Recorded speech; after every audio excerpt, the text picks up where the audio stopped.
Bonjour et bienvenue pour ce quatrième cours de SVT à destination des premières en spécialité. Nous sommes toujours dans le thème corps humain et santé et toujours dans la partie le fonctionnement du système immunitaire humain. Après avoir vu dans le chapitre 3 le rôle des lymphocytes B dans la réponse immunitaire adaptative, nous allons aujourd'hui nous intéresser justement au rôle des lymphocytes T. Puis nous ferons dans la deuxième partie de la vidéo un point complémentaire sur le sida. Donc il existe effectivement plusieurs types de lymphocytes, ça nous l'avons découvert déjà précédemment, il y a donc les lymphocytes B et les lymphocytes T qui se différencient par leurs récepteurs membranaires, ces récepteurs membranaires qui vont également déterminer la fonction des différents types de lymphocytes. Mais ce qu'il faut savoir, c'est qu'au sein même des lymphocytes T, il existe deux catégories, les lymphocytes T CD4 et les lymphocytes T CD8, qui se différencient par leurs marqueurs membranaires, c'est-à-dire leurs protéines qui sont présentes à leur surface. On peut schématiser ça de manière très simple, comme on peut le voir ici, avec les lymphocytes B qui se différencient des autres types de lymphocytes par la présence des anticorps membranaires. Et ensuite, nous avons les deux types de lymphocytes T, CD4 et CD8, qui ont donc des marqueurs membranaires différents et qui vont donc bien sûr avoir aussi une fonction différente dans la réponse immunitaire adaptative. Dans tous les cas, il faut se souvenir que les lymphocytes B, ils ont une action qui est humorale. Ce sont eux qui vont être à l'origine des plasmocytes qui vont sécréter les anticorps qui vont agir sur les pathogènes qui sont extracellulaires. Les lymphocytes T, comme on l'a vu précédemment, vont avoir eux une action cellulaire. Ils vont agir contre les cellules du corps qui ont été infectées par le pathogène. Et nous allons donc voir comment ces deux types de cellules peuvent communiquer ensemble. En effet, nous pouvons mettre en évidence cette coopération avec l'expérience ci-dessous. Nous avons donc 3 lots de souris chez qui le thymus a été éliminé et qui ont été irradiés, tout simplement pour finalement éliminer l'intégralité des cellules immunitaires ainsi que empêcher leur production. Pour le lot 1, nous allons injecter donc des lymphocytes B uniquement, pour le lot 2 des lymphocytes T uniquement, et pour le lot 3, nous allons injecter donc des lymphocytes B ainsi que des lymphocytes T. Nous avons bien sûr le lot numéro 4 qui sert de témoin, chez qui aucune manipulation n'a été opérée à ce stade. Puis nous allons injecter des GRM. Alors qu'est-ce que signifie GRM? C'est tout simplement globules rouges de mouton. Ces GRM vont tout simplement servir dans notre expérience d'antigène.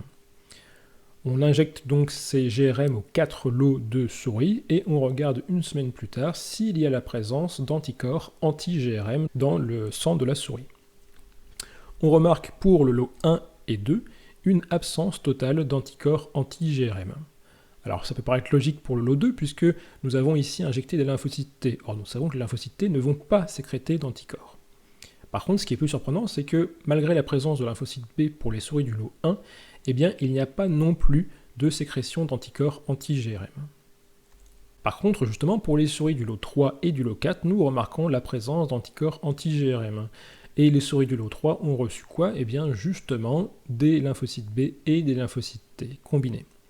Cette expérience démontre bien qu'il faut donc, pour qu'il y ait une réponse cellulaire humorale, une communication entre les lymphocytes B et les lymphocytes T. Nous pouvons résumer donc l'ensemble de la réponse immunitaire adaptative avec le schéma suivant. Tout d'abord, nous avons donc l'étape 1 de sélection. Étape de sélection qui consiste tout d'abord à aller sélectionner les lymphocytes B qui sont spécifiques du pathogène qui est entré dans l'organisme. En effet, nous pouvons donc voir ici que seuls les lymphocytes B qui sont complémentaires des motifs antigéniques présents à la surface du pathogène vont être sélectionnés. Les autres types de lymphocytes vont rester en stockage. En parallèle de ça, nous avons les cellules présentatrices d'antigènes, qui sont pour mémoire le résultat de la réponse immunitaire innée. Ces cellules présentatrices d'antigènes vont aller au niveau des ganglions lymphatiques, présenter via leur CMH, donc un motif membranaire, les antigènes du pathogène qui a infecté l'organisme. Ils vont donc présenter ces antigènes à qui? Aux lymphocytes T. Lymphocytes T CD4 d'une part, mais également les lymphocytes T CD8. Ainsi, durant cette étape de sélection, tous les types de lymphocytes ont été activés. L'étape 2 va consister à l'amplification clonale, c'est-à-dire donc la multiplication des lymphocytes, mais également à leur différenciation. Alors il faut savoir que les lymphocytes T4 vont avoir un rôle extrêmement important dans cette étape d'amplification et de différenciation, puisque nous voyons qu'ils vont effectivement se multiplier. Une partie de ces lymphocytes T4 va servir de mémoire, tandis qu'une autre partie de ces lymphocytes T qui se sont multipliés eh bien, vont devenir des cellules effectrices, à savoir les lymphocytes T auxiliaires. Ces lymphocytes T auxiliaires vont sécréter une molécule qu'on appelle l'interleukine 2. Et c'est l'interleukine 2 qui va permettre justement l'amplification et la différenciation de tous les types de lymphocytes de la réponse immunitaire adaptative. En effet, nous pouvons voir que l'interleukine va permettre l'amplification clonale des lymphocytes B. Une partie de ces lymphocytes B va servir de mémoire, mais une autre partie va se différencier en plasmocytes. Cette différenciation est possible grâce à l'action de l'interleukine 2. De la même manière, l'interleukine 2 va servir à l'amplification des lymphocytes T8. Une partie de ces lymphocytes T8 va se différencier en lymphocytes T cytotoxiques. Cette amplification et cette différenciation est encore une fois possible grâce à la présence des interleukines 2.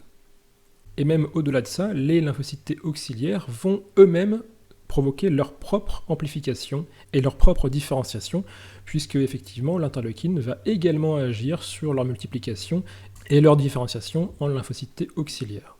Donc pour résumer, on peut donc dire que les lymphocytes T auxiliaires qui dérivent des lymphocytes T4 initiaux sont véritablement les instigateurs de la réponse immunitaire adaptative, et ce sont ces lymphocytes T auxiliaires qui vont permettre la communication qui était démontrée avec l'expérience précédente.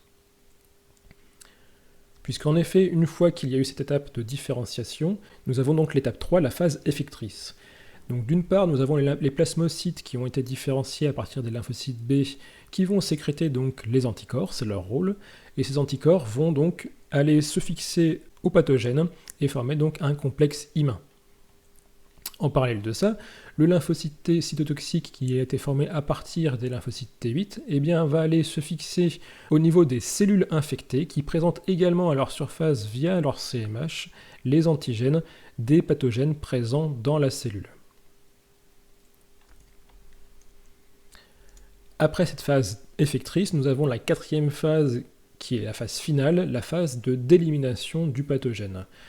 Le complexe humain va donc être éliminé par phagocytose, tandis que le lymphocyte T cytotoxique va injecter des molécules qui vont détruire la cellule infectée par le pathogène. Les déchets qui sont issus de cette destruction vont également être détruits par des macrophages. Et ainsi, nous avons donc la réponse immunitaire adaptative qui est donc ici intégralement décrite, et nous voyons qu'il y a véritablement une communication entre les différentes lignées de lymphocytes, et que cette communication est permise grâce aux lymphocytes T auxiliaires qui vont sécréter des interleukines 2. Maintenant que nous avons donc décrit le rôle des lymphocytes T et que nous avons fait le bilan justement sur l'action combinée des lymphocytes B et T, nous allons faire une petite digression et parler du sida. Et donc avant toute chose, il faut bien différencier le terme de VIH du terme sida. Le VIH tout d'abord, c'est le virus de l'immunodéficience humaine. C'est donc le pathogène qui est responsable de la maladie. Et donc le sida, c'est le syndrome de l'immunodéficience acquise, c'est justement entre guillemets la maladie, c'est l'ensemble des symptômes qui sont le résultat de l'infection par le pathogène, donc le VIH. Il faut donc bien différencier les deux afin de parler correctement soit du virus, soit du syndrome. Alors un petit point sur le VIH est un virus à ARN, on parle donc de rétrovirus.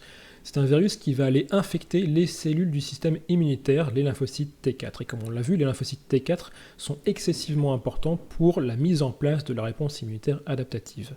Sans leur présence, la réponse immunitaire adaptative ne pourra pas se produire, et donc du coup les défenses de l'organisme ne vont pas exister. Donc le VIH va aller infecter ces cellules lymphocytes T4 en y injectant son patrimoine génétique. Or le patrimoine génétique, eh bien, c'est de l'ARN. Donc la première étape pour le virus va être de transformer son ARN en ADN, double brin. Cet ARN double brin va donc du coup ensuite être injecté au niveau du patrimoine génétique de la cellule hôte, donc le lymphocyte T. Le lymphocyte T va donc fonctionner ensuite tout à fait normalement. Il va donc fabriquer des protéines nécessaires à son fonctionnement, et à son insu, il va donc également fabriquer des particules virales. Ces particules vont former de nouveaux virus qui vont donc à terme sortir du lymphocyte T en le détruisant.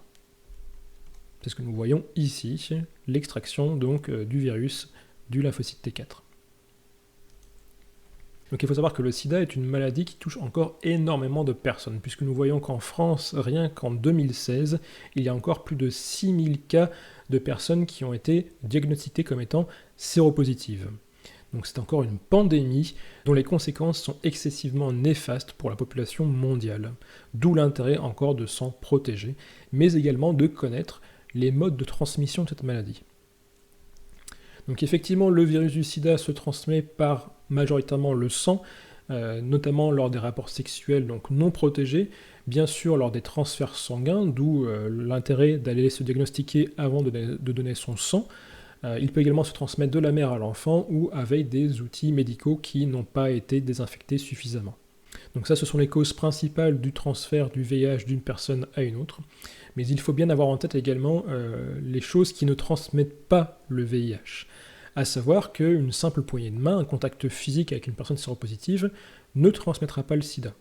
De même que la nourriture ou la salive ne vont pas transmettre le virus d'une personne à une autre. Les piqûres d'insectes qui se nourrissent de sang ne vont pas non plus causer la transmission du virus d'une personne à une autre, de même que l'eau. Les rapports sexuels protégés par le préservatif vont permettre également d'éviter la transmission du VIH, mais également des autres IST d'une personne à une autre. Le sida est une maladie particulière car elle se caractérise par 3 stades qui s'étalent sur de longues années. Tout d'abord, nous avons la primo-infection qui caractérise l'entrée du virus dans l'organisme. Nous avons donc la charge virale qui est donc la quantité de virus dans le corps qui augmente énormément. Et ensuite, ça rediminue puisque nous avons une action du système immunitaire qui va agir dessus au préalable. Bien évidemment, le virus ne va pas être détruit du tout. Puis nous avons ensuite l'étape asymptomatique. Cette phase qui peut durer 10 à 12 ans est finalement la plus dangereuse pour la transmission du virus puisque la personne n'a pas de symptômes et pourtant elle est bien séropositive, c'est-à-dire qu'elle peut transmettre à tout moment le sida si elle a des rapports sexuels non protégés par exemple. Puis enfin vient la phase de sida déclaré, où la charge virale est excessive et le système immunitaire est totalement dépassé, totalement détruit par rapport au VIH. Le corps n'ayant plus aucune protection contre l'entrée de pathogènes, va subir un très grand nombre d'infections. Et donc à terme, nous avons la mort de l'individu qui ne pourra pas donc survivre sans système immunitaire. Nous pouvons donc résumer cette partie sur le sida avec ce graphique qui représente donc les 3 phases qui viennent d'être décrites. Nous avons donc tout d'abord la primo-infection qui marque l'entrée du pathogène dans l'organisme. Cette primo-infection est caractérisée par des symptômes généraux de type grippe, donc pas forcément hyper inquiétant pour l'individu. Puis nous avons la phase asymptomatique qui peut durer 10 ans. Nous pouvons voir que progressivement nous avons une diminution du nombre de lymphocytes T dans le corps de l'individu et en parallèle de ça, bien évidemment, une augmentation corrélée du nombre de virus qui se multiplient au détriment justement de ces lymphocytes. Jusqu'à ce qu'il y ait un déséquilibre total entre les deux et que du coup la charge virale devienne trop importante pour que le corps puisse lutter. Et c'est donc la 3e et dernière phase qui va donc se mettre en place, à savoir le sida déclaré, où le système immunitaire va donc être totalement dépassé.